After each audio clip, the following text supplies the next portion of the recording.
They say respect must be earned, but Officer Peter Farley believed respect was taken. For 18 years, he'd walked through life like he owned every room he entered, every street he patrolled, every person he encountered. His badge wasn't just a symbol of authority. It was his license to intimidate, to dominate, to control. But on a sweltering Tuesday afternoon in a Milwaukee courtroom, Officer Farley made a calculation error that would cost him everything. He looked at 72-year-old Christine Fernandez, a small, soft-spoken woman in a floral dress, and saw weakness. He saw someone he could silence with force, just like he'd done countless times before. What he didn't see was the retired federal prosecutor with 40 years of courtroom experience. He didn't see the woman who'd put away mob bosses, corrupt politicians, and dirty cops. He didn't see the grandmother who'd taught 3 generations of her family that dignity wasn't given. It was claimed.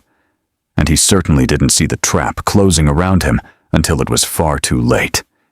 This is the story of the slap that ended a career, exposed a criminal enterprise, and reminded everyone in that courtroom that power without honor is just violence waiting to be answered. The Milwaukee County Circuit Court was experiencing one of those brutal Midwestern heat waves that turned August into a test of human endurance. The air conditioning in courtroom 8C had failed 3 days ago, and despite maintenance promises, the room remained a furnace dressed in oak paneling and faded judicial portraits. Judge Patricia Holloway sat behind her bench, maintaining her composure despite the oppressive heat.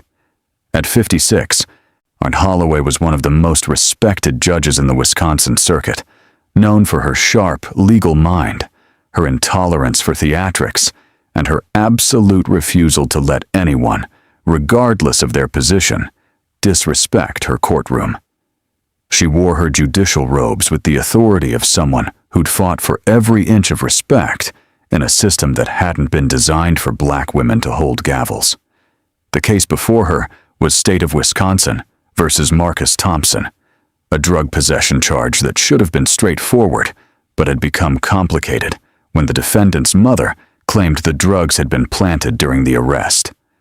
That mother was Christine Fernandez. Christine sat in the witness box, a small figure nearly swallowed by the large wooden chair. She wore a floral dress she'd bought from a thrift store, purple and yellow flowers on white fabric, and low-heeled shoes that were practical rather than fashionable.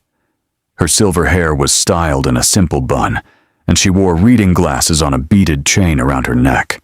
Her brown skin showed the beautiful weathering of 7 decades of life, laugh lines around her eyes, worry lines on her forehead, hands marked with age spots, and the gnarled joints of arthritis. To the casual observer, she looked like exactly what she appeared to be, a 72-year-old grandmother trying to help her son, speaking carefully into the microphone that the bailiff had adjusted down to her height. But Christine Fernandez had secrets that nobody in that courtroom knew, secrets that would matter very much in the next 20 minutes. Mrs. Fernandez, the public defender, a young, overwhelmed attorney named David Chen, was asking her, "Can you describe what you saw on the afternoon of March 15th when your son was arrested?" Christine spoke clearly, her voice carrying the careful diction of someone who'd spent decades commanding attention in rooms full of hostile men. "I was visiting Marcus at his apartment. He'd just gotten off his shift. He works as a janitor at the hospital. 3rd shift. We were having coffee when there was banging on the door." "What kind of banging?" "Violent, aggressive, like someone was trying to break it down."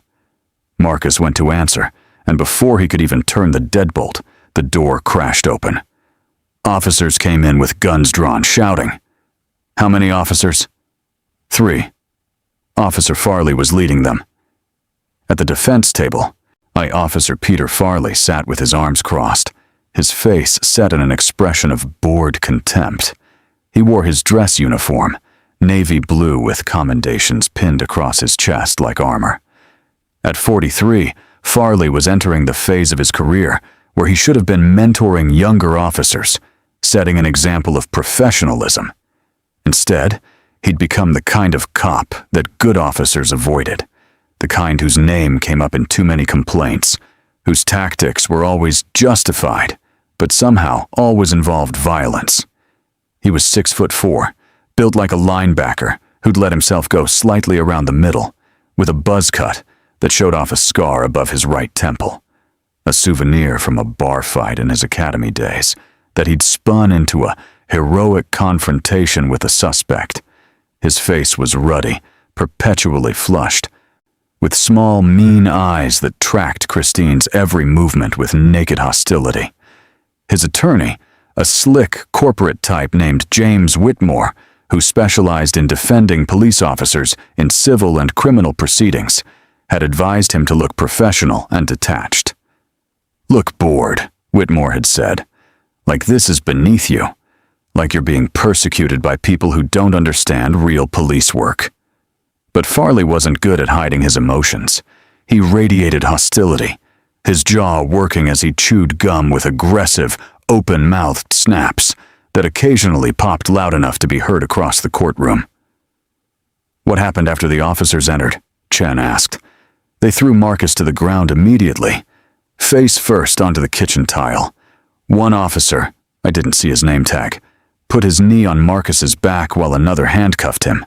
I kept asking what was happening, what he'd done, showing them my hands, trying not to make any sudden movements because they were all so agitated. But they wouldn't answer me. Then Officer Farley went into the bedroom.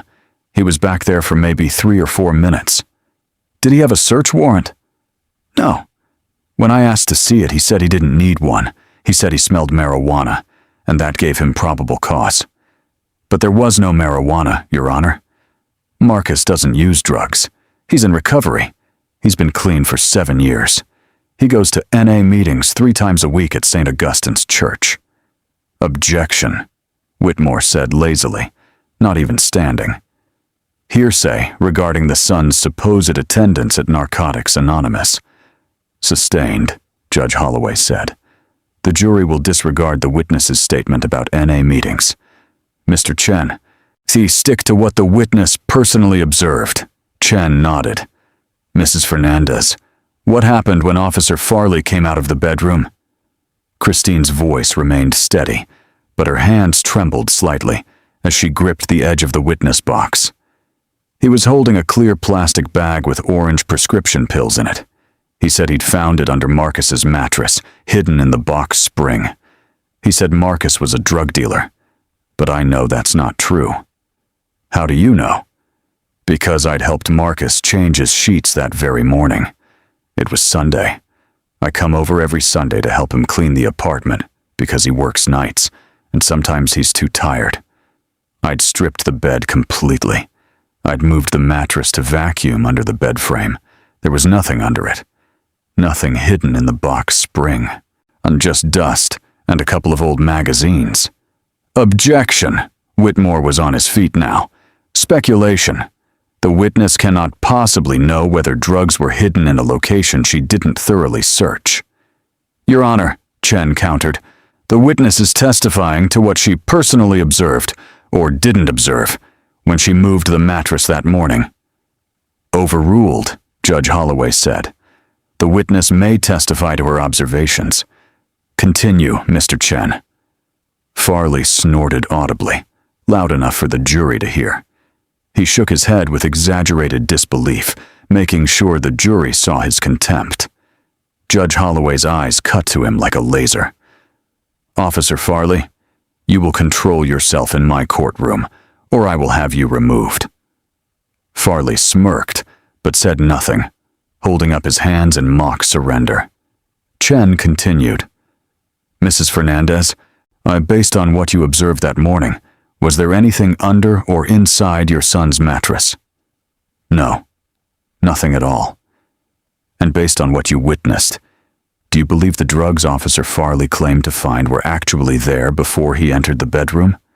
"No, I believe he brought them with him and planted them."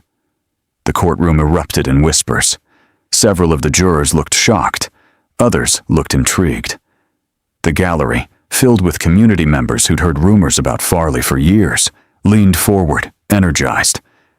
"Order," Judge Holloway said firmly, not even needing her gavel. Her voice alone commanded silence. Chen nodded.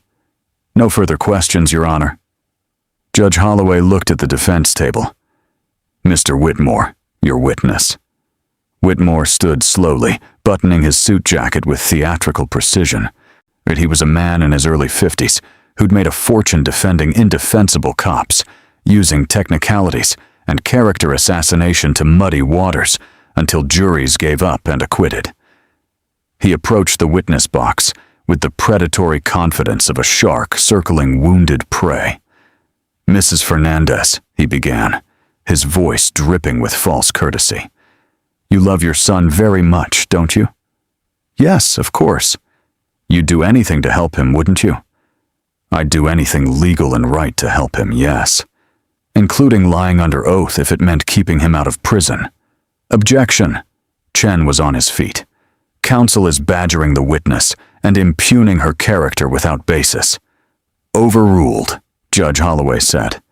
"But Mr. Whitmore, tread carefully. Answer the question, Mrs. Fernandez." Christine looked directly at Whitmore, under her gaze steady and unflinching. "I wouldn't lie for anyone, Mr. Whitmore. Not my son, not my late husband, not anyone. I took an oath when I was sworn in to testify, just like I took an oath 42 years ago when I became an attorney. I don't break my oaths." Whitmore's confident expression flickered. "I'm sorry. What did you say?" "You're an attorney?" "I was. I'm retired now." Whitmore glanced at his notes, then at Farley, who shrugged.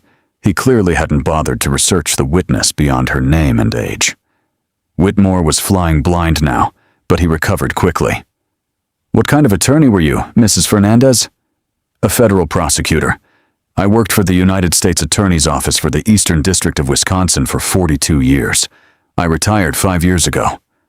The courtroom went very quiet, and you could hear the ancient air conditioning struggling, the shuffle of feet, the scratch of a court reporter's fingers on the stenograph. Jurors sat up straighter. Judge Holloway's expression remained neutral, but there was a glimmer of interest in her eyes. Even Chen looked surprised. His client had never mentioned his mother's background.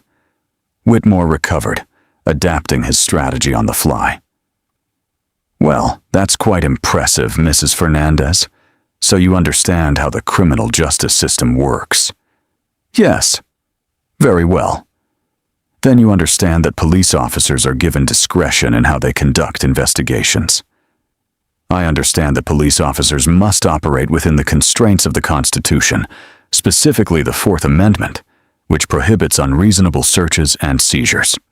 I also understand that entering a home without a warrant based on a claimed smell of marijuana, in a state where marijuana possession has been decriminalized, is legally questionable at best." Whitmore's smile tightened. "You're not a judge, Mrs. Fernandez. You don't get to determine what's legally questionable." "No, but I prosecuted over 1,200 cases in my career, including 47 cases involving police misconduct. I know the difference between legitimate police work and evidence fabrication." Farley's hands clenched into fists on the table. His face was turning a deeper shade of red, the color creeping up from his collar. He leaned over to whisper something to Whitmore, his voice a harsh hiss that carried to the first row of the gallery. Whitmore held up a hand, trying to silence his client. He turned back to Christine. "Mrs. Fernandez, if you were such a successful prosecutor, why are you living in a modest apartment in one of Milwaukee's less affluent neighborhoods?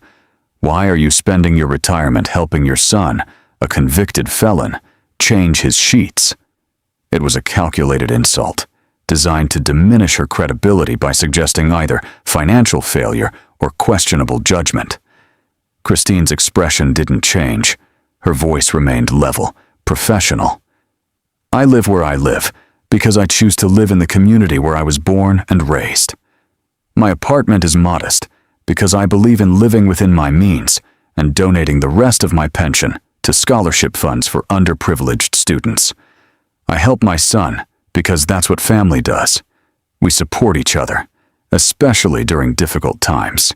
My financial situation and my residential choices have no bearing on the fact that I witnessed Officer Farley plant drugs in my son's apartment.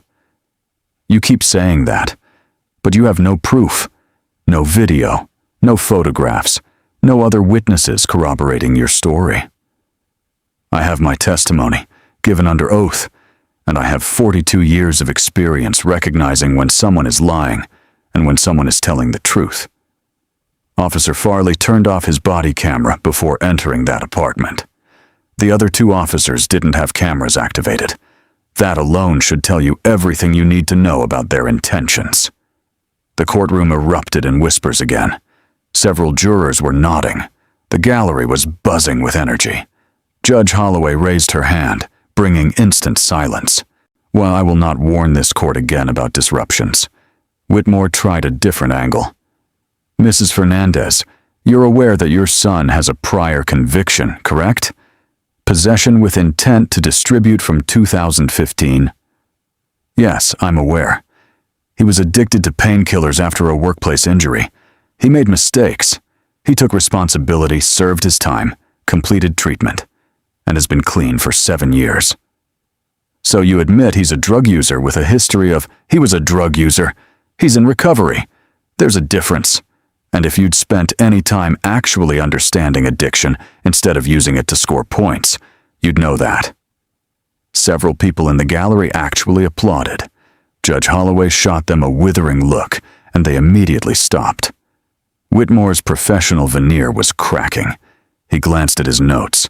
I'm searching for solid ground. Mrs. Fernandez, let me ask you directly. Do you have any actual evidence, physical evidence, that Officer Farley planted those drugs? The absence of evidence is itself evidence, Mr. Whitmore. There were no drugs in that apartment when I left at 10 a.m.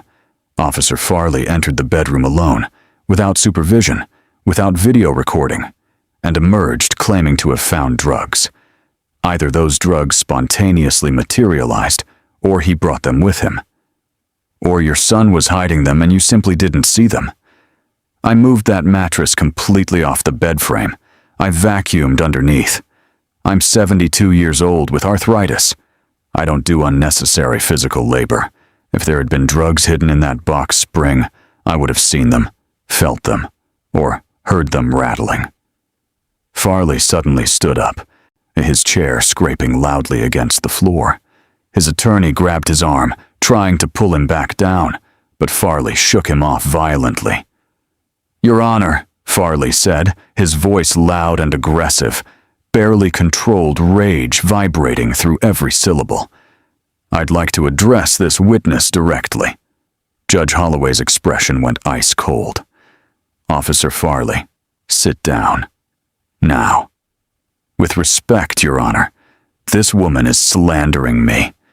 She's calling me a liar and a criminal in front of this court, in front of this jury, and I have a right to defend myself and my reputation. You have an attorney to defend you, which is why you're paying him a considerable sum. Sit down. But Farley didn't sit. He stepped around the defense table, his movements aggressive, predatory. The bailiff, a woman named Officer Sandra Martinez, immediately moved toward him, her hand instinctively moving toward her weapon. Officer Farley, Judge Holloway stood, her voice rising with authority that filled the entire courtroom. I am ordering you to return to your seat immediately. Farley ignored her completely. He walked right up to the witness box, close enough that Christine had to crane her neck to look up at him. He towered over her, a wall of muscle and rage and barely contained violence, using his size to intimidate, to dominate, to remind her of her place.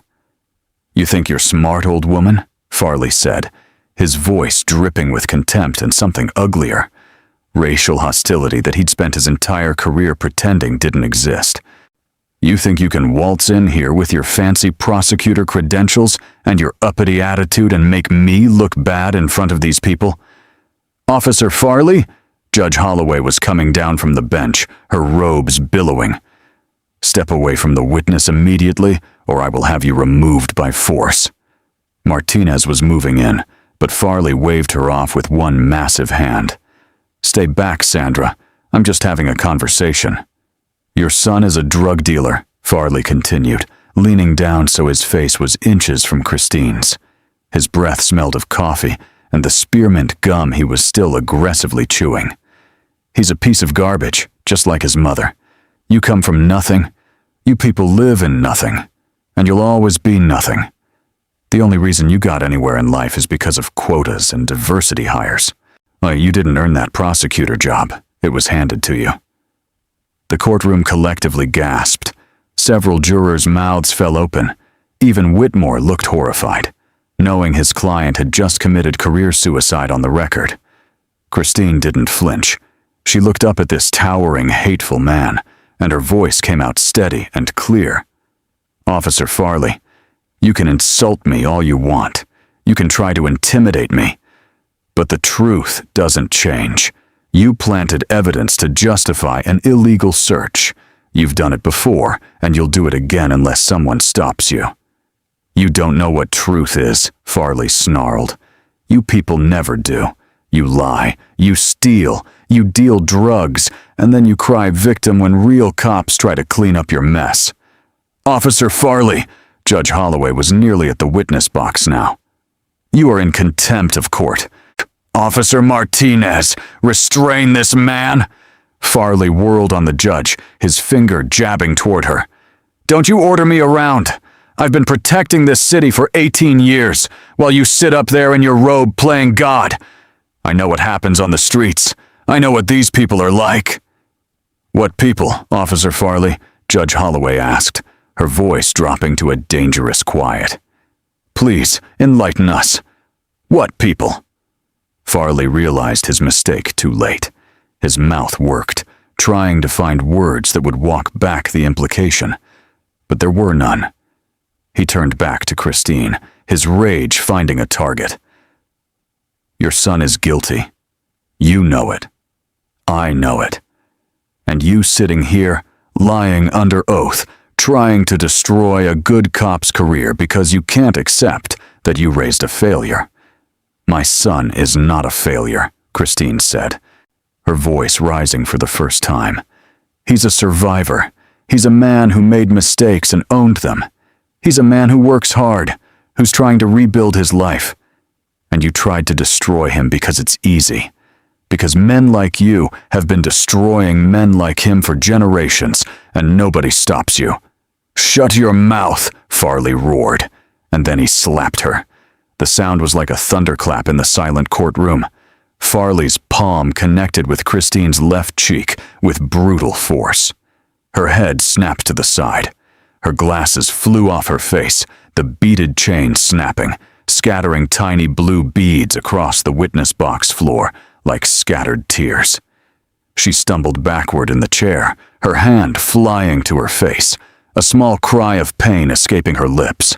For one heartbeat, the world stopped. Officer Martinez froze mid-stride, her brain struggling to process what she'd just witnessed. Judge Holloway stood paralyzed, gavel in her hand, mouth open. The jurors sat in collective shock, some starting to stand, others covering their mouths. The gallery erupted in screams and shouts. Farley stood there, his hand still raised, his chest heaving. And slowly, reality began to dawn on him. He just struck a witness in open court. He just struck a 72-year-old woman. He just struck a retired federal prosecutor. All on the record, all in front of witnesses, all recorded by the court's camera system. Judge Holloway found her voice first. "Officer Martinez, restrain that man now!" Martinez unfroze, drawing her weapon. On the ground, now." But Christine was faster. What happened next would be replayed on news stations across the country, or analyzed frame by frame and debated in legal classrooms for years to come. Because Christine Fernandez, sitting in that witness box with her cheek already swelling and tears streaming from the shock and pain, did something that nobody expected. She stood up. Not quickly. Not dramatically. She rose slowly, deliberately, one arthritic hand gripping the edge of the witness box for support. She touched her cheek where Farley had struck her, felt the heat radiating from the impact, tasted blood where her teeth had cut the inside of her mouth. And then she looked at Officer Peter Farley with eyes that had seen 42 years of courtroom drama, eyes that had watched gangsters break down and corrupt cops try to lie their way out of corners, eyes that had learned to recognize fear masquerading as violence. "Officer Farley," Christine said, to her voice barely above a whisper, but somehow carrying to every corner of the courtroom. "You just made the biggest mistake of your life." Farley started to respond, started to move toward her again, but Officer Martinez was there, weapon drawn, professional training overriding any instinct to protect a fellow officer. "Down. Now. Hands behind your head." "I'm a cop!" Farley screamed, his face purple with rage and dawning panic. "You can't arrest me! I'm on your side!" "You just assaulted a witness in front of a judge," Martinez said, her voice steady. "You don't have a side anymore. Get on the ground, or I will make you get on the ground." Judge Holloway had reached the witness box. She gently took Christine's arm. "Mrs. Fernandez, are you all right? Do you need medical attention?" Christine shook her head slowly, still staring at Farley. "No. Your Honor, I'll be fine. I've been hit harder by men better than him." The courtroom doors burst open. 2 more bailiffs rushed in, responding to Martinez's silent alarm. They surrounded Farley, weapons drawn, forming a perimeter. "Last chance," Martinez said. "On your knees, hands behind your head." Farley looked around wildly, searching for an ally, for someone who would recognize that he was police, that he deserved professional courtesy, that this was all some terrible misunderstanding. But all he saw were faces, jurors, spectators, even his own attorney, looking at him with horror and disgust. His legs gave out. He dropped to his knees, the impact loud on the hardwood floor. He put his hands behind his head, the fight draining out of him as fast as it had filled him. Martinez moved in with handcuffs and snapping them onto his wrists with practiced efficiency. "Officer Peter Farley, you're under arrest for assault and battery, assault on a witness, contempt of court, and we'll see what else the DA wants to add. You have the right to remain silent." She recited his Miranda rights while Farley knelt there, his dress uniform getting dusty, his commendations pressing into his chest like accusations. Tears streamed down his face now. Not remorse, but self-pity. The tears of a bully who'd finally been caught. Judge Holloway turned to the courtroom. "This proceeding is in recess. Bailiffs, remove Officer Farley to a holding cell. I want the DA's office notified immediately. I want the video from the court camera system secured and backed up to 3 separate locations. And someone please get Mrs. Fernandez some ice for her face." As the bailiffs hauled Farley to his feet and marched him toward the side door that led to the holding cells, he looked back at Christine one last time. "This isn't over," he said, trying to inject menace into his voice, but it came out as a whimper. "I have friends. You don't know who you're messing with." Christine, still standing in the witness box with Judge Holloway's steadying hand on her arm, looked at him with something close to pity. "Officer Farley, I spent 4 decades prosecuting men who said exactly what you just said. Men who thought their connections would save them. Men who thought they were untouchable. They all learned the same lesson you're about to learn. In the end, the law doesn't care who your friends are. It only cares what you did." Farley was dragged from the courtroom, and still protesting, still threatening, his voice echoing down the hallway until a door slammed shut, cutting him off mid-sentence. The courtroom remained in chaos for several more minutes. Reporters were running for the doors, desperate to file their stories.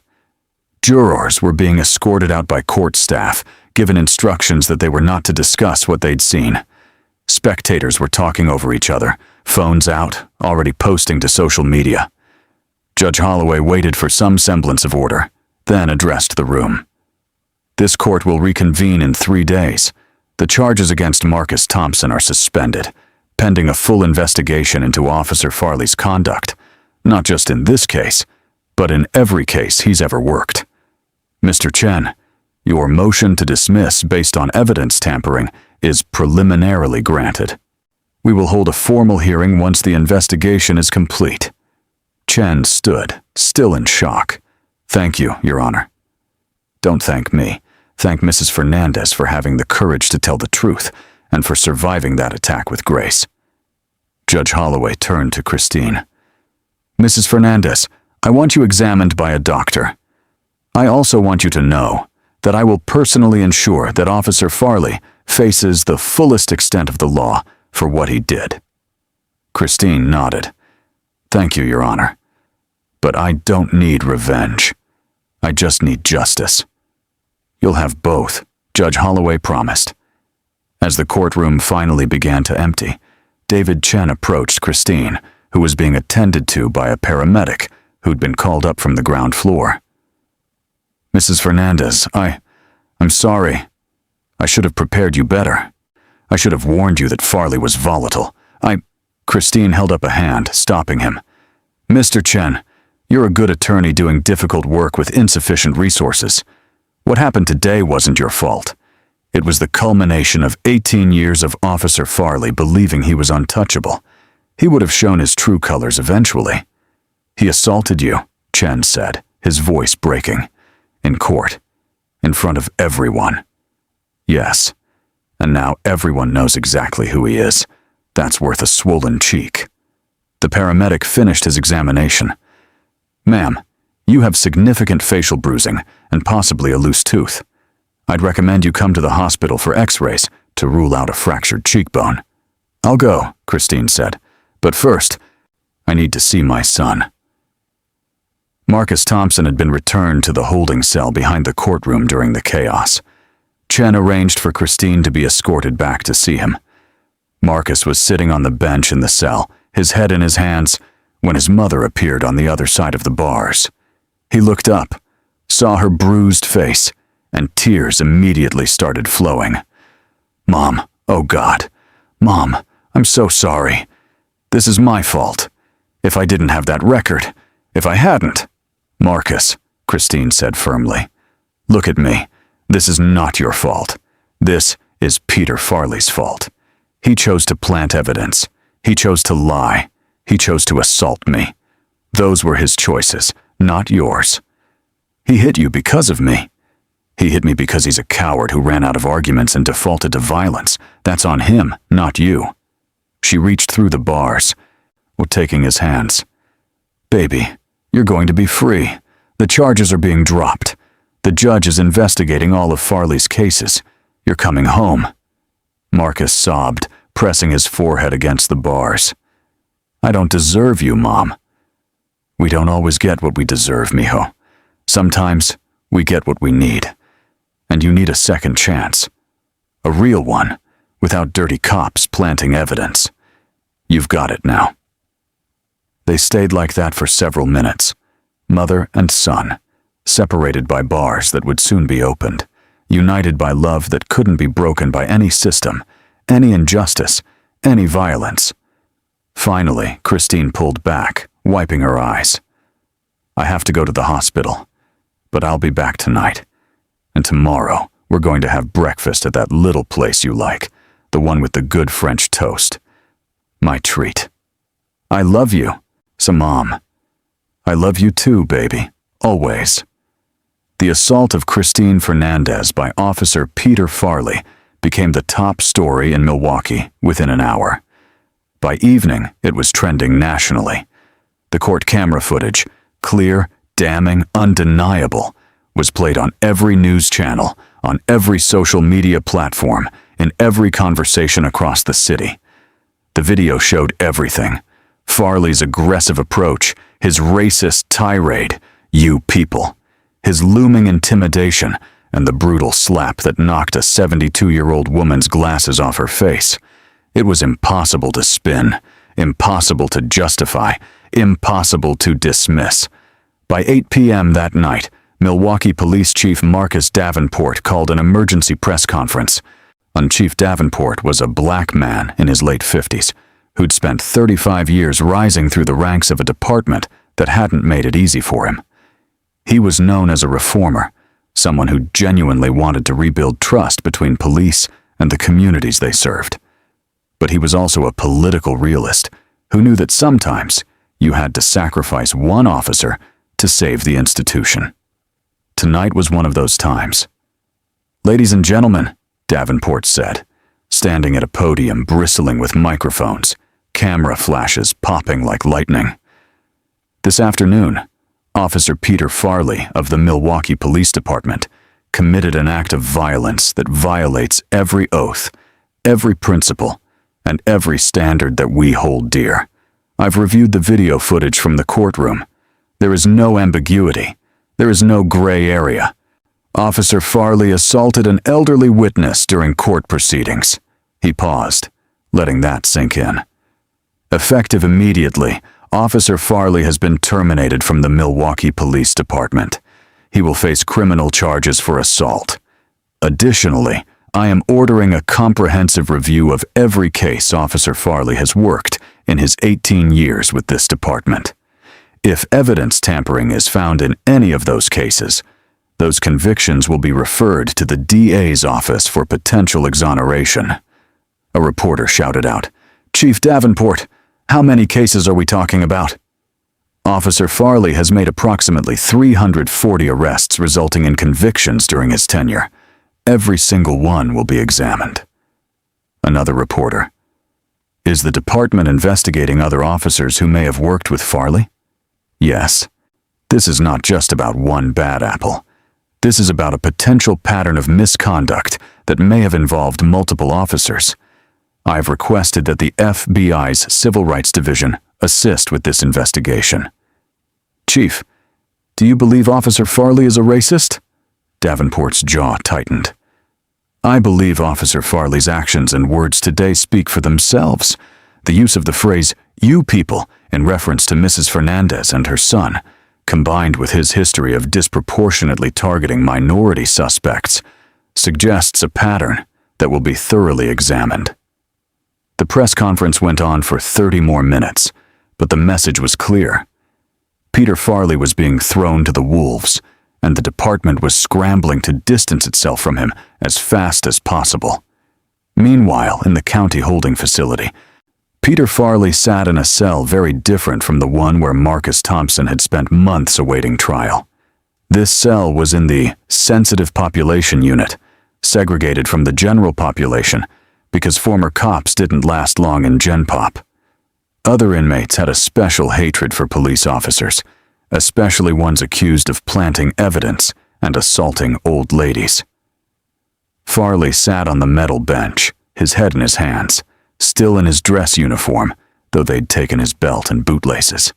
He'd been processed like any other criminal, fingerprinted, photographed, searched. The intake officer had been professional but cold, offering no sympathy, no courtesy, no brotherhood. His union representative, a tired-looking man named Gary Thornton, sat across from him in the attorney visiting room. "Peter, I'm going to be straight with you," Thornton said. "The union can't help you with this one." Farley's head snapped up. "What? I pay my dues. You're supposed to defend me." "We defend officers who make judgment calls in difficult situations. We defend officers who are falsely accused. We don't defend officers who assault witnesses on camera in open court while spewing racist garbage." "I didn't. It wasn't. She was lying about me. She was testifying, Peter. There's a difference, and you completely lost your shit, proved everything she said about you being a violent, racist cop, and you did it in the worst possible way, in the worst possible place." Thornton pulled out a folder, sliding it across the table. "The DA is offering a deal. You plead guilty to assault and battery, serve 3 years, And they won't pursue the civil rights violation charges that carry federal time. 3 years? Farley's voice rose to a shriek. I can't do 3 years? Do you know what they do to cops in prison? I'm aware, which is why you should take the deal. Because if you go to trial, with that video evidence, you're looking at 7 to 10, and that's before the feds pile on. I want a real lawyer. I want someone who'll fight for me. You'll need to pay for that yourself. The union is washing its hands of this. Thornton stood to leave, then paused at the door. Peter, I've been doing this for 20 years. I've seen a lot of officers make mistakes. But what you did today, that wasn't a mistake. That was who you are finally showing itself. You got away with it for 18 years because you were careful, because you targeted people who couldn't fight back. But you finally picked the wrong person. Mrs. Fernandez was someone who could fight back, and she did. After Thornton left, Farley sat alone in the visiting room for a long time, staring at the wall, trying to figure out where it had all gone wrong. He'd done everything right, hadn't he? He'd been aggressive, assertive, the kind of cop who got results. He'd cleaned up the streets, put away drug dealers, made neighborhoods safer. So what if he'd cut a few corners? So what if he'd planted evidence on people he knew were guilty but couldn't prove? The ends justified the means, didn't they? But sitting in that cell, facing years in prison, abandoned by his union and his fellow officers, Farley was forced to confront a truth he'd avoided his entire career. He hadn't been a good cop who made tough choices. He'd been a criminal with a badge. The video of Peter Farley slapping Christine Fernandez went viral in a way that few pieces of content ever do. Within 48 hours, it had been viewed over 100 million times across all platforms. The reactions were swift and brutal. CNN, former Milwaukee officer arrested after assaulting elderly witness in courtroom. Fox News, shocking video shows officer lose control, so attack grandmother during testimony. MSNBC, retired federal prosecutor assaulted by cop. She accused of planting evidence. The Washington Post, Milwaukee officer's courtroom, attack exposes deeper issues of police misconduct. The New York Times, how one moment of violence unraveled 18 years of alleged police corruption. But it wasn't just the mainstream media. Social media exploded with commentary, analysis, and rage. Twitter was flooded with hashtag Justice for Christine and hashtag Farley must pay. The video was dissected frame by frame, with users pointing out every detail. Farley's aggressive body language, his racist language, you people. The calculation in his eyes before he struck, the way he'd silenced his own attorney's attempts to stop him. TikTok creators made videos analyzing the legal implications, explaining why this case mattered beyond one bad cop. Law students recorded breakdowns of the various charges Farley would face. Mental health advocates discussed the trauma of being assaulted in a place where you're supposed to be protected. Instagram was filled with images of Christine, screenshots from her days as a federal prosecutor, photos of her with her grandson, images of her bruised face contrasted with her dignified testimony. Facebook groups organized protests. Within 72 hours, over 5,000 people marched through downtown Milwaukee demanding a federal investigation into the Milwaukee Police Department. Review of all convictions involving Officer Farley prosecution, of any officers who helped him plant evidence, reform of body camera policies, independent civilian oversight of police conduct. The protests were peaceful, but powerful. Christine herself attended one, standing at the podium despite her bruised face, and addressed the crowd. I didn't come here to be a symbol, she said, her voice amplified through megaphones. I came here to tell the truth about what I saw. But if my experience can help shine a light on a system that protects bad officers at the expense of innocent people, then maybe some good can come from it. The crowd roared its approval. Officer Farley didn't hit me because I lied. He hit me because I told the truth. He hit me because men like him have been hitting people like me, people of color, poor people, powerless people, for generations, and getting away with it. Well, not anymore. We're watching, we're recording, and we're going to hold every single officer accountable. The speech was replayed on every news channel. Christine Fernandez became, overnight, the face of police reform. But not everyone was celebrating. In police departments across the country, officers watched the video with very different reactions. Some were appalled, recognizing that Farley had made their jobs harder by confirming every negative stereotype about police. Others were defensive, arguing that people didn't understand the stress of the job, that Farley had just snapped, that he didn't represent all cops. And a small but vocal minority saw Christine as the villain, a woman who disrespected a police officer and gotten what was coming to her. Anonymous accounts on social media started attacking Christine. She provoked him. She should have just answered the questions instead of being difficult. Old lady got what she deserved for lying about a cop. The attacks got uglier, more racist. Typical welfare queen playing victim. She raised a drug dealer's son and thinks she can lecture police? Should have hit her harder. The vitriol was shocking, but not surprising to anyone who'd watched how these cases played out. There was always a segment of society that would defend police no matter what, that would find a way to blame the victim, that couldn't conceive of officers being in the wrong. But this time, that segment was vastly outnumbered. The video was too clear, the violence too undeniable, the racism too blatant. For every anonymous account defending Farley, there were 100 condemning him. For every attempt to smear Christine, there were 1,000 people sharing her prosecutorial record, her community service, her quiet dignity. The tide had turned. Now, while the media focused on the dramatic courtroom assault, federal investigators were uncovering something far more disturbing. Officer Peter Farley hadn't been working alone.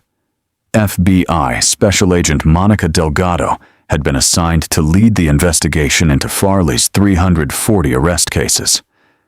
Delgado was a meticulous investigator with 15 years of experience in civil rights violations.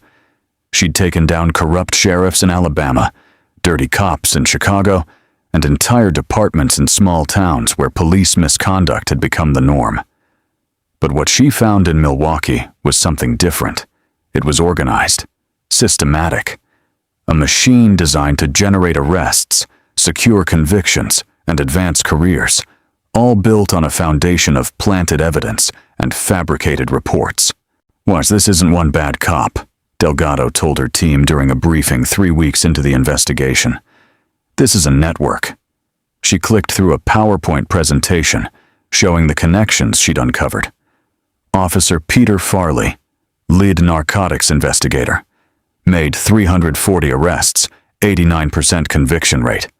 Officer Dennis Kowalski, Farley's partner for 6 years, made 280 arrests, 87% conviction rate. Kowalski's body camera malfunctioned in 60% of his cases. Officer Jennifer Hayes, evidence technician, responsible for logging and processing evidence from narcotics arrests. Multiple instances of evidence appearing in the log before it was supposedly recovered from suspects. Lieutenant Gary Morrison, Farley's supervisor, approved every search warrant request Farley submitted, never questioned discrepancies in reports, unblocked internal affairs investigations into Farley's conduct. Assistant District Attorney Kevin Brennan prosecuted 90% of Farley's cases, had a suspiciously high conviction rate despite often having weak evidence, relied heavily on Farley's testimony, and never challenged inconsistencies. These 5 worked together like a well-oiled machine, Delgado explained. Farley and Kowalski would target suspects, almost always black or Latino, almost always in low-income neighborhoods. They'd conduct searches without proper warrants, plant evidence if they didn't find anything, and submit reports claiming the evidence was recovered from the scene. She clicked to the next slide. Hayes would backdate the evidence logs to make it look like the drugs were logged before they were found, creating a paper trail. Morrison would rubber stamp everything and bury any complaints, and Brennan would prosecute aggressively, using Farley's testimony to secure convictions, even when the evidence was questionable. One of the agents raised his hand. "How many of the 340 convictions do we think are tainted?" Delgado pulled up a spreadsheet. "We've reviewed 180 cases so far. Of those, 97 show clear signs of evidence tampering. Identical drug packaging across different arrests, evidence logged before the arrests occurred, body camera failures during crucial moments, suspiciously similar police reports with copy-pasted language." "Jesus," someone muttered. "It gets worse," Delgado said. "We've identified 23 cases where people are currently in prison, serving sentences of 5 years or more, based solely on evidence that we now believe was planted. But these are people whose lives were destroyed because a group of cops wanted to boost their stats." She clicked to a photo of a young man. "This is Jamal Roberts, sentenced to 8 years for possession with intent to distribute. The drugs were found in his car during a traffic stop. The body camera was off. The search was conducted by Farley and Kowalski. Jamal has maintained his innocence the entire time. He's been in prison for 4 years." Another photo. "This is Maria Gutierrez, 10-year sentence for distribution. Single mother of 3. The drugs were found in her apartment during a welfare check. Farley conducted the search alone, without backup, without video. She's been in prison for 6 years. Her kids are in foster care." Delgado went through 12 more cases, each one a life destroyed by lies and planted evidence. "We're filing motions to vacate all 97 convictions," Delgado said. "The DA's office is cooperating. Brennan has been placed on leave and is under investigation. Morrison has already lawyered up. Hayes is trying to cut a deal. And Kowalski..." She paused, pulling up a new document. "Kowalski disappeared 2 days ago, cleared out his bank accounts, grabbed his go-bag, and ran. We've issued a federal warrant for his arrest. We think he's heading for Mexico." "What about Farley?" someone asked. "Is he talking?" "Farley is in protective custody in the county jail, refusing to cooperate. His attorney is trying to negotiate a deal, but we're not interested. We have everything we need without his testimony. He's going down for a long time, with or without his cooperation." The meeting continued for another hour, coordinating the massive effort to review every case, identify every victim, and build prosecutable cases against everyone involved in the conspiracy.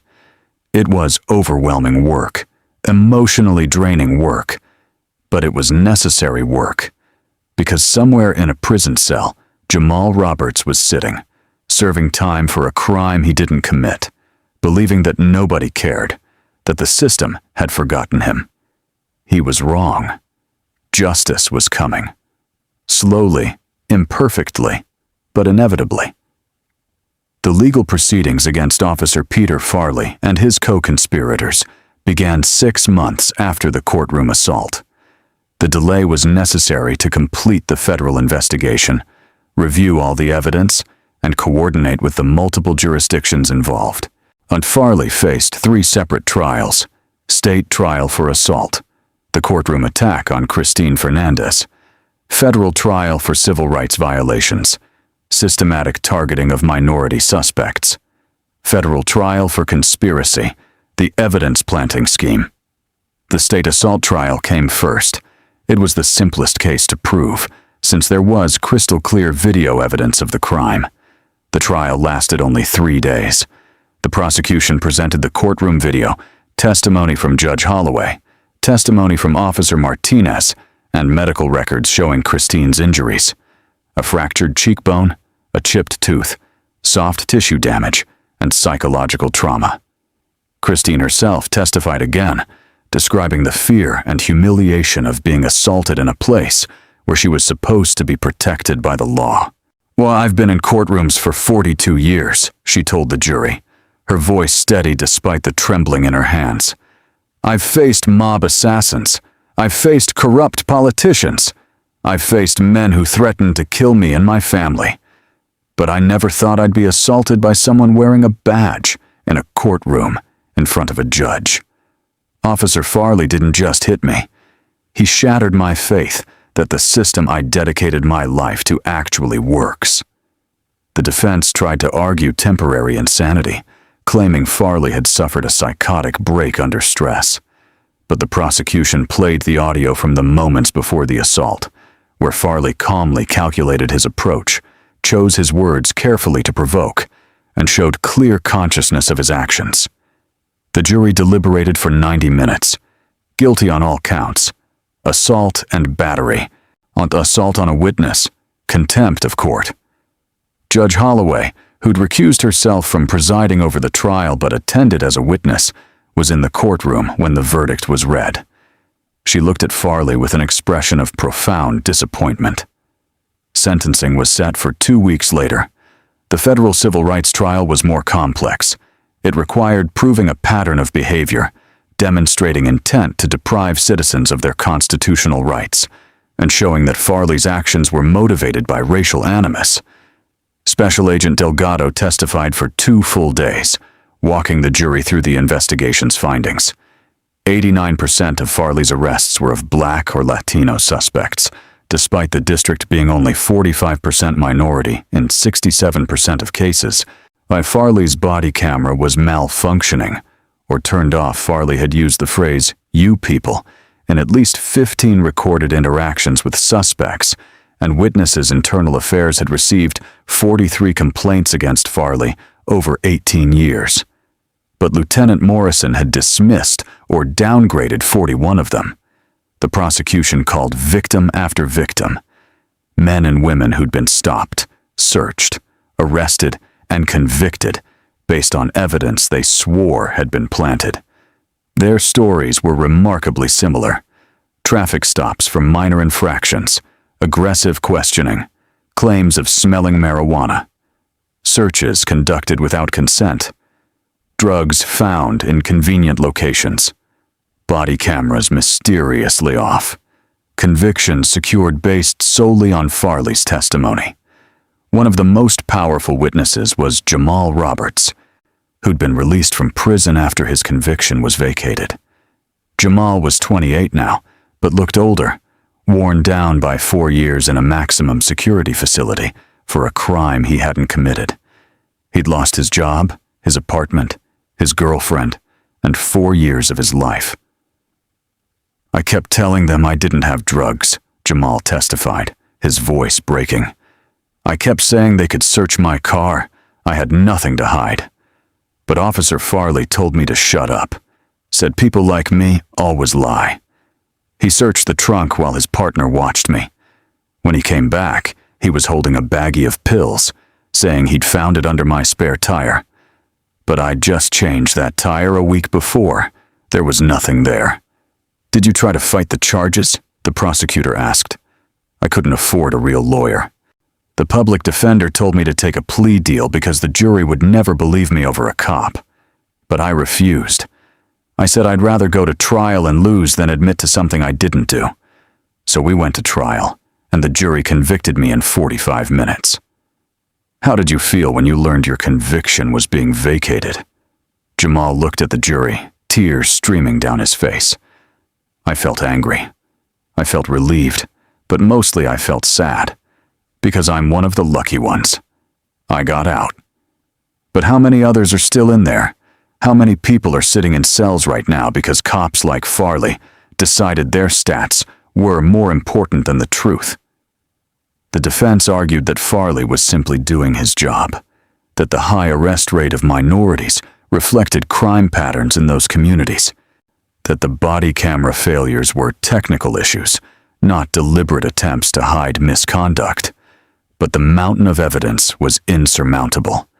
The patterns were too consistent, the racial disparities too stark, the testimony too credible. The jury deliberated for 3 days, not because they doubted Farley's guilt, but because the scope of the crimes was so vast they wanted to carefully consider each count. Guilty on all counts: deprivation of rights under color of law, 42 counts; conspiracy against rights, 18 counts; falsification of records, 67 counts; Farley sat motionless as the verdict was read, his face blank. He'd aged noticeably during the trial, his hair graying, his face gaunt. The swagger was gone. The intimidation was gone. All that remained was a hollow man facing the consequences of 18 years of cruelty. So the conspiracy trial followed 2 months later. This trial included not just Farley, but also Officer Kowalski, who'd been captured in Tijuana trying to cross into Mexico, Officer Hayes, Lieutenant Morrison, and ADA Brennan. This trial lasted 6 weeks and included testimony from over 70 witnesses, hundreds of pieces of documentary evidence, and forensic analysis of evidence logs, body camera data, and internal communications. The evidence showed a deliberate, systematic scheme. Farley and Kowalski would target suspects based on racial profiles and prior records. They would conduct searches, and if no drugs were found, they would plant evidence they'd brought with them. Hayes would backdate evidence logs to create a false paper trail. Morrison would block any internal investigations. Brennan would aggressively prosecute the cases, using Farley's testimony as the linchpin. The defense tried various strategies: blame shifting, claims of ignorance, arguments about following orders. But the conspiracy had been too well documented.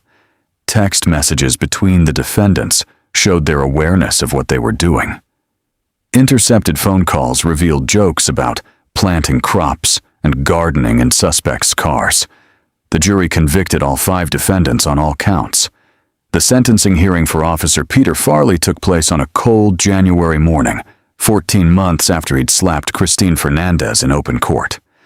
Judge Patricia Holloway presided over the sentencing for the state assault charges, having been specifically requested by Christine to do so. The courtroom was packed. Christine sat in the front row, unflanked by her son Marcus, who'd had all charges dismissed and was now working as a community organizer focused on criminal justice reform, and her grandson, who'd taken time off from college to attend. Behind them sat dozens of people whose lives had been destroyed by Farley and his co-conspirators, former inmates who'd served time for crimes they didn't commit, families who'd been torn apart by false arrests, community members who'd lived in fear of police for years. Officer Peter Farley was brought in wearing an orange jumpsuit, shackled at the wrists and ankles. He'd been in protective custody for over a year, isolated from the general population because former cops didn't survive long in regular prison units. He looked broken. His buzz cut had grown out into shaggy gray hair. He'd lost significant weight. His shoulders sagged with the weight of his crimes. Judge Holloway reviewed the sentencing reports, the victim impact statements, the psychological evaluations. Then she looked at Farley. "Mr. Farley, you have been convicted of assaulting a witness in my courtroom. Before I impose sentence, the law allows you to speak if you choose. Do you wish to address the court?" Farley's attorney, a court-appointed defender who'd inherited this disaster of a case, whispered to him. Farley shook his head. "Nothing to say, Your Honor." Judge Holloway nodded slowly. "Then I will speak. Mr. Farley, I have been a judge for 18 years.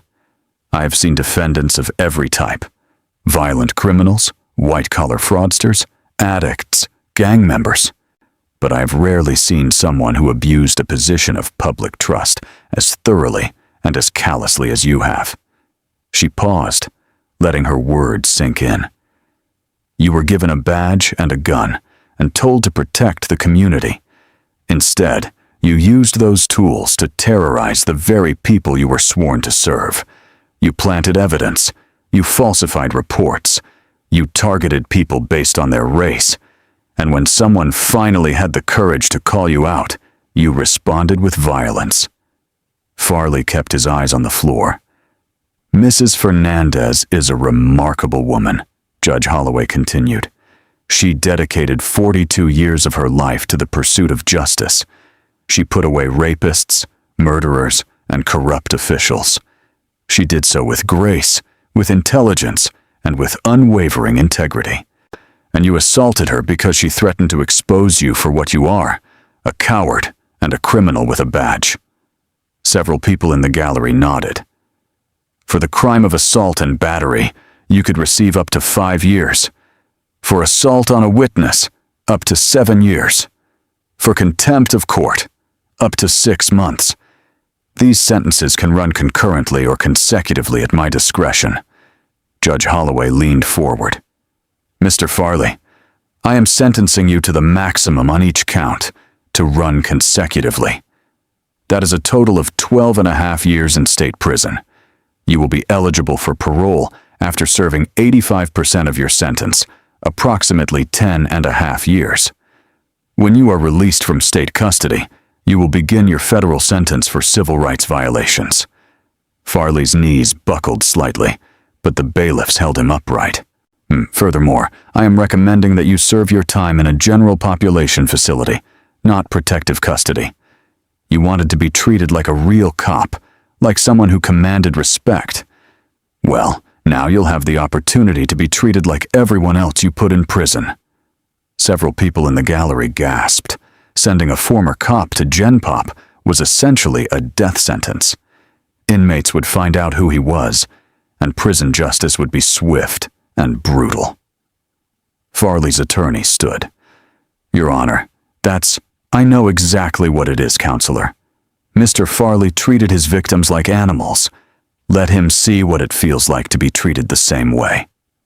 Judge Holloway turned to Christine. Mrs. Fernandez, would you like to make a statement? Christine stood slowly, using her cane for support. The arthritis had gotten worse over the past year, and the stress and trauma taking their toll on her body. She walked to the podium positioned in front of the judge's bench. She looked at Farley, who finally raised his eyes to meet hers.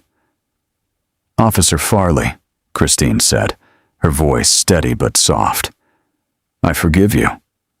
The courtroom went completely silent.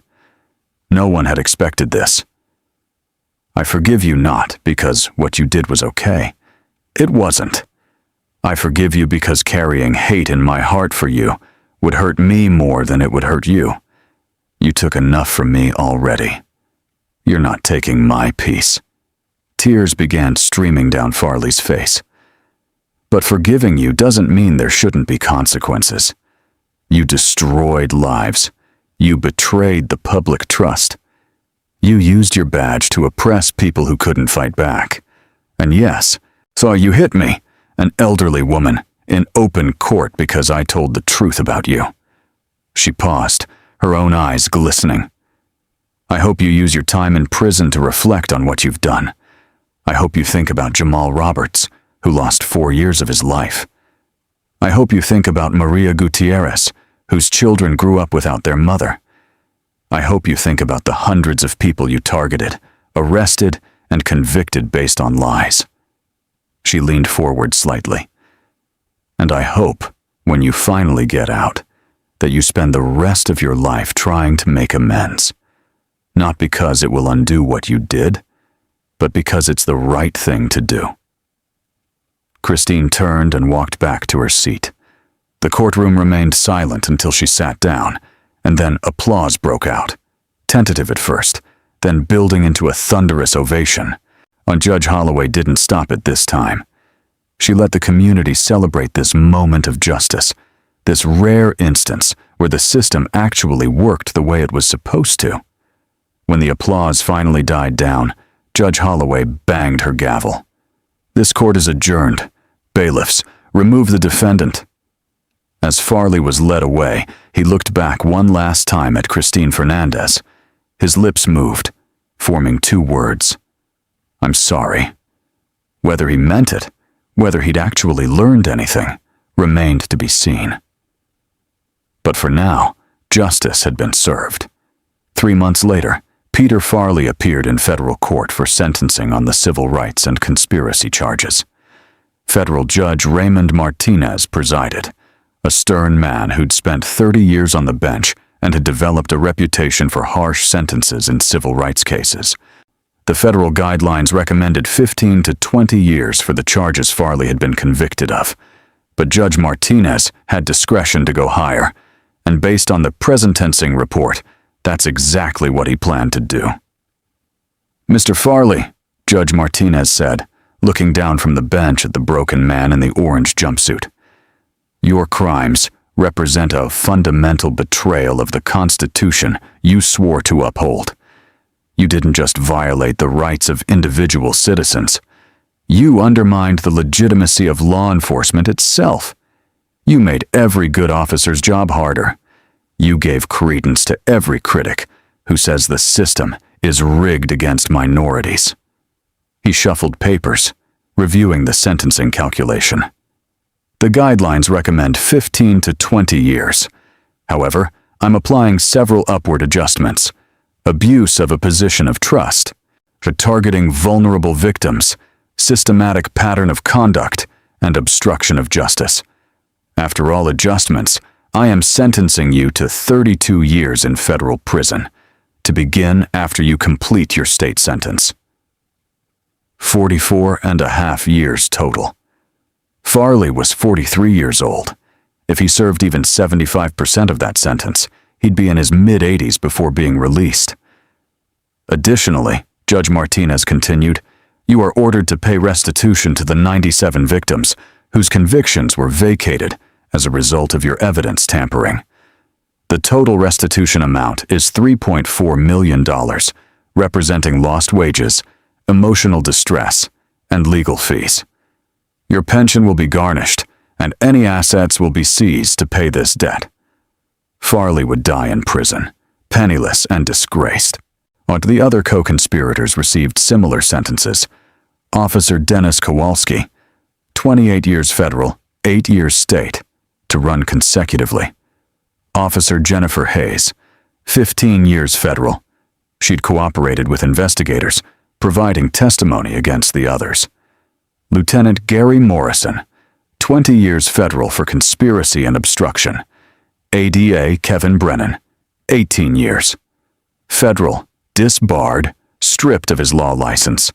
The network that had destroyed so many lives was finally dismantled. The most rewarding part of the investigation, according to Special Agent Delgado, was the exonerations. Of the 340 arrests Officer Farley had made, 127 convictions were vacated after review showed evidence of tampering, constitutional violations, or coerced confessions. Of those 127, 31 people were still in prison when their convictions were overturned. The Wisconsin Department of Justice set up a special unit to process the exonerations, provide compensation, and offer support services to the wrongfully convicted individuals being released. One by one, they walked out of prison. Men and women who'd maintained their innocence for years, who'd been told by everyone, judges, prosecutors, even their own attorneys, that they should just accept responsibility and move on. They'd refused, and now they were vindicated.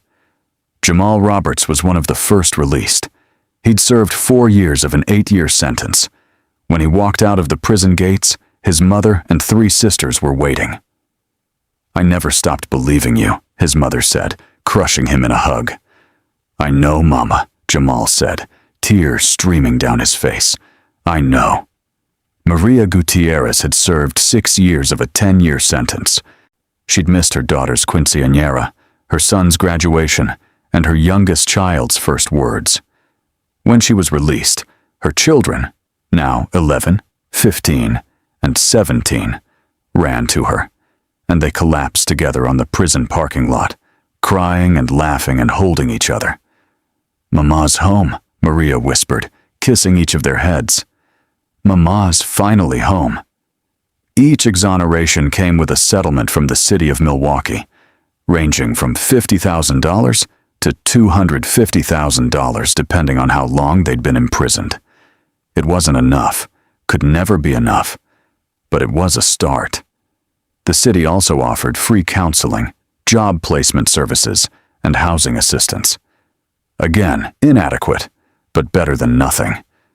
And at the center of the exoneration effort, volunteering her time as an advocate and advisor, was Christine Fernandez. And Christine spent hours with each exoneree, listening to their stories, helping them navigate the complex bureaucracy of re-entry, connecting them with resources. She'd become, in her retirement, exactly what she'd been during her career, a fierce advocate for justice. "Mrs. Fernandez," Jamal said to her one day, 6 months after his release, "why are you doing this? You got justice. Farley's in prison. You could just go back to your life." Christine smiled. "Because justice isn't just punishing the guilty, Jamal. It's also helping the innocent rebuild. You lost 4 years. I can't give those back. But I can make sure the next 4 years are better. That's not charity. That's obligation." The scandal didn't just lead to criminal convictions. It sparked systemic reforms across Milwaukee and, eventually, across Wisconsin. The Milwaukee Police Department, under new leadership after Chief Davenport retired, implemented sweeping changes. Body camera policies. All officers were required to activate body cameras during any interaction with the public. Cameras could not be turned off or muted. Failure to activate a camera became a fireable offense. All footage was uploaded to a secure server managed by an independent third party, not the police department. Evidence logging. All evidence had to be logged by at least 2 officers and photographed immediately upon recovery. The chain of custody had to be documented with timestamps and GPS coordinates. Random audits of evidence logs were conducted monthly by an independent oversight board. Civilian Oversight Board, a board of 11 civilians representing diverse racial, economic, and geographic communities, was given subpoena power, access to all internal investigations, and the authority to recommend discipline up to and including termination. The board was funded independently of the police budget and could not be disbanded without a public vote. Use of force policy. Officers were required to exhaust all de-escalation tactics before using force. "I feared for my safety" was no longer sufficient justification for use of force unless the officer could articulate specific, observable behaviors that created that fear. All uses of force were reviewed by the Civilian Oversight Board. Complaint process. Citizens could file complaints online, by phone, or in person at any city building, not just police stations. Complaints were tracked in a public database. Officers with more than 3 substantiated complaints in a 5-year period faced automatic review and potential termination. Training requirements. All officers had to complete 40 hours of training annually, including implicit bias training, de-escalation tactics, mental health crisis intervention, and constitutional law. Training was conducted by independent organizations, not department personnel. The reforms weren't perfect. They were opposed by the police union, which fought them at every stage. Implementation was slow and uneven. Some officers quit rather than comply.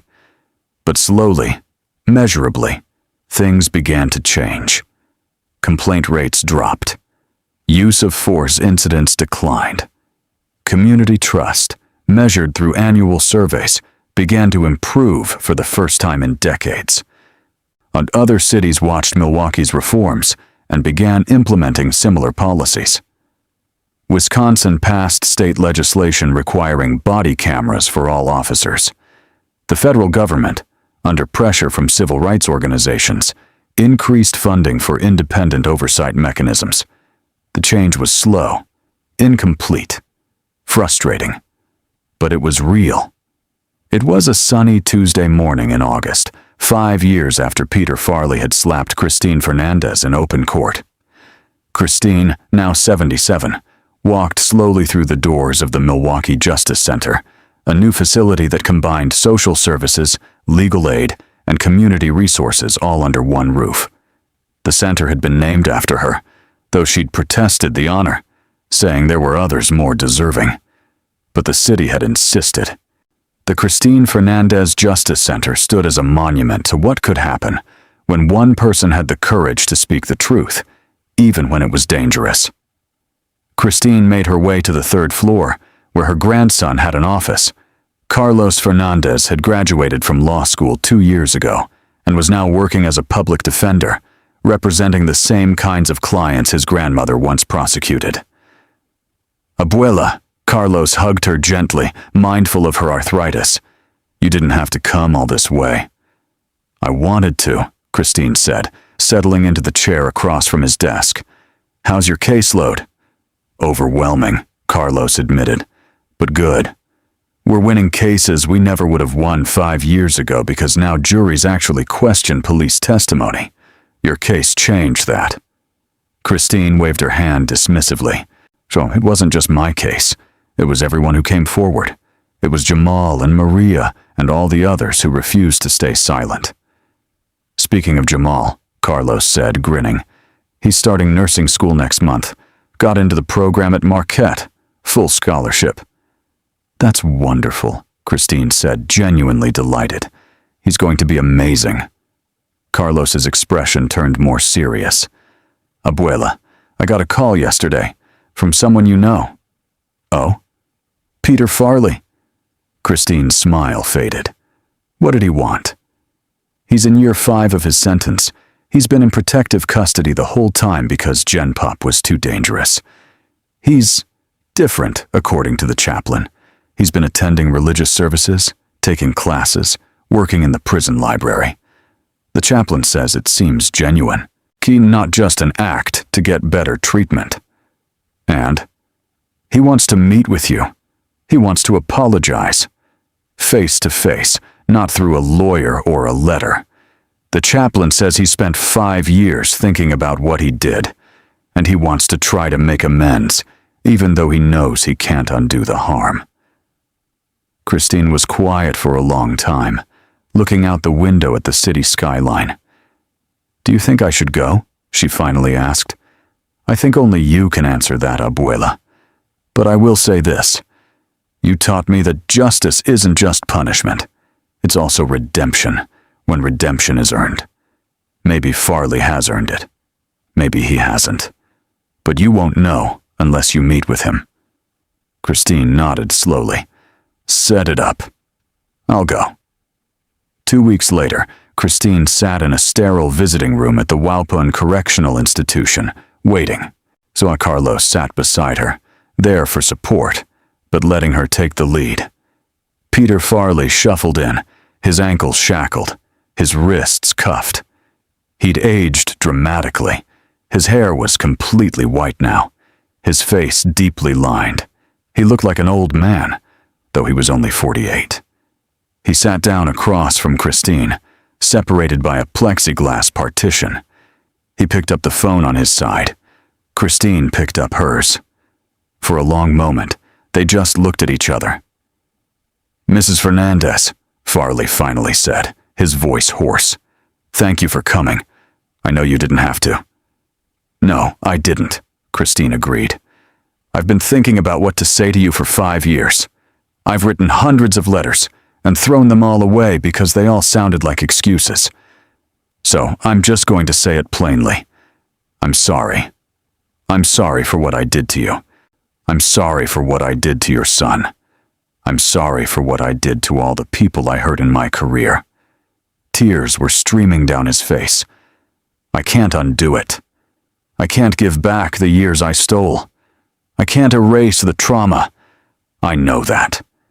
But I want you to know that I understand now. I understand that I was wrong, that I was a racist, that I used my badge to hurt people because I thought it made me powerful.